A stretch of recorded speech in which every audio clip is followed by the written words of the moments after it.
Greetings, FC Reed Middle School parents and guardians. Hey, just wanted to take a moment to talk about product versus process grades as we look at releasing the first marking period report cards in the next couple of days. Really important for all parents to know that when we talk about report cards, every student at FC Reed Middle School, all 277 of them, in grades 5 through 8, no matter the difference in their schedule, will get a report card this week for the first marking period. The end of the marking period was technically Friday on October 24th. Teachers are finalizing and submitting their grades to the office today by noon, and then my hope is to be able to release those grades to you guys no later than Friday so that you can look at those online and see their product scores and their process scores. And I think it's really important for us to take a second to talk about product and process scores because ultimately the mission of the middle school is to make sure that students are socially, emotionally, and academically ready for high school when they graduate in 8th grade from FC Reed Middle School. So it's important for us to work together as far as talking about where your student is in that progression and ultimately what it means when you see a product score or a process score on the report card or in Power School. So the focus of this video is to really help you guys understand what is the difference between a product grade and a process score. So we've got two goals for today. Number one is that you guys will understand that difference, and we'll take some time to go through that today, and I'll show you guys some examples. And then number two is really for you guys to also be able to locate that information within our different systems, because ultimately it doesn't matter if you know what product and process scores are if you can't find them and talk about it with your student. So let's go to that first question. What is the difference between a product grade and a process score? The answer is actually pretty simple. FC Reed Middle School has an assessment policy where we give students two different types of scores at the end of each marking period, a product score and a process score. Product scores reflect students' mastery learning as far as their ability to grasp and utilize and apply different concepts that are required to be taught at the middle school. This means you're going to be talking about quizzes, tests, projects, labs, writing samples, basically where you demonstrate mastery knowledge or mastery use of a skill.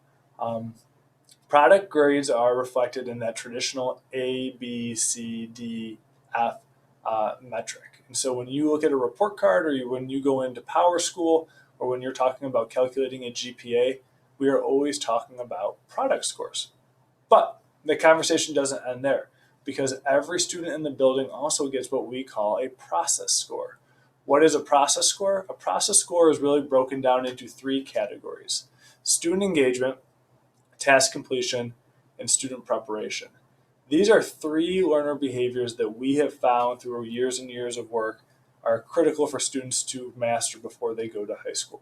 As a result, we try to give parents formative feedback on those three topics as students progress through each marking period of the school year. We use a score of 3, 2, 1, with a 3 being the highest score you can earn, a 1 being the lowest score you can earn, to give parents feedback on their student progression as far as those learning behaviors.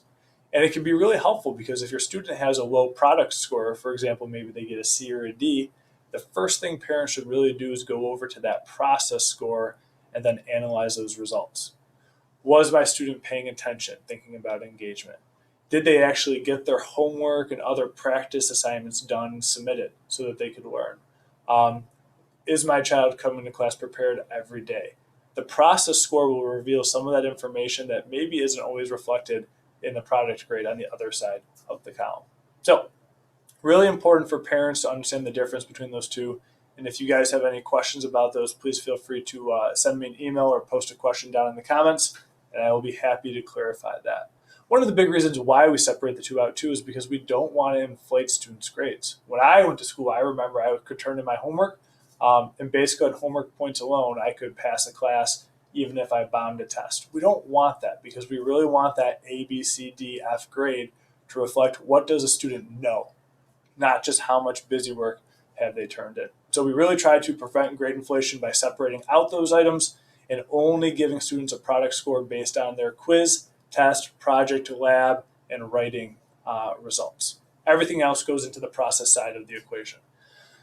So that's a little difference between product and process. Hope that helps clarify that. The second question is probably more important. Where can I locate product and process scores for my students? Let me show you guys a couple pieces of information related to that. And we need to go to PowerSchool in order to do that. So in PowerSchool, you can always access students' product and process scores during the marking period using the Quick View Grade function on your PowerSchool app or parent login. What does that look like? Let's check it out. When you log in, you should be able to see your students' grades in a format that looks something like this. Every class that they're in, every teacher that they have, and then their marking period, and eventually semester grades. Now, if we click closer into one class, what we can see is all the assignments that a student has earned and the grades that they've earned throughout the marking period. These scores over here that you see are product scores. And so every score in this column is an example of mastery learning. Either they took a quiz, or they took a test, or they did a project, or they did some type of assignment in class or outside of class that required mastery knowledge or proof of mastery knowledge to earn credit. Those are all in that area. If you go over to this little column right here, though, you'll notice this little thing that looks like maybe a bar graph. I kind of think it looks like a piano key or something like that. This is where you will find process scores. And a lot of parents don't necessarily always realize this when they're looking at their child's grades.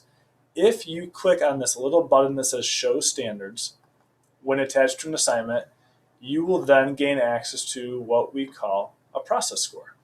And for this example, you can see in class, the student received a process score for their level of engagement. And they earned a 3, which meant they earned the highest score possible for engagement, which means they were focused and trying in class, which is probably why they earned a product score of 5 out of 5. That information is available for any assignment that has a blue button. And teachers won't always be able to provide process information for an assignment, but they do their best to give feedback throughout the marking period regarding those 3 topics: task completion, student engagement, and whether they were prepared for class. So I encourage you, as you go through the next marking period, to make sure you are checking not only your students' product scores, but also their process score for each item. Now, obviously, the last area that we can see all of this information is on a child's report card. This is what a report card typically looks like. We're using an 1819 example. Don't worry about that. But again, we will always report product and process scores. At the top, right up here, is always a report on product scores. This is the mastery learning that a student has demonstrated in a marking period, the second marking period, on their exams, if they're in 7th and 8th grade, or at the semester. Down here, the learner behavior process scores is again where you can see that 3, 2, 1 feedback regarding your students' level of engagement, task completion, and preparedness for each class, along with a teacher comment. I highly encourage parents to not only pay attention to product scores, but to talk to their child about the process of learning too when they get these results at the end of each marking period. If you have any further questions, feel free to shoot me an email at jtruzel@bridgmanschools.com, or if you're looking at this on Facebook, feel free to throw a question in the comments and I'll answer it as soon as possible. Thanks for watching, and go Bees.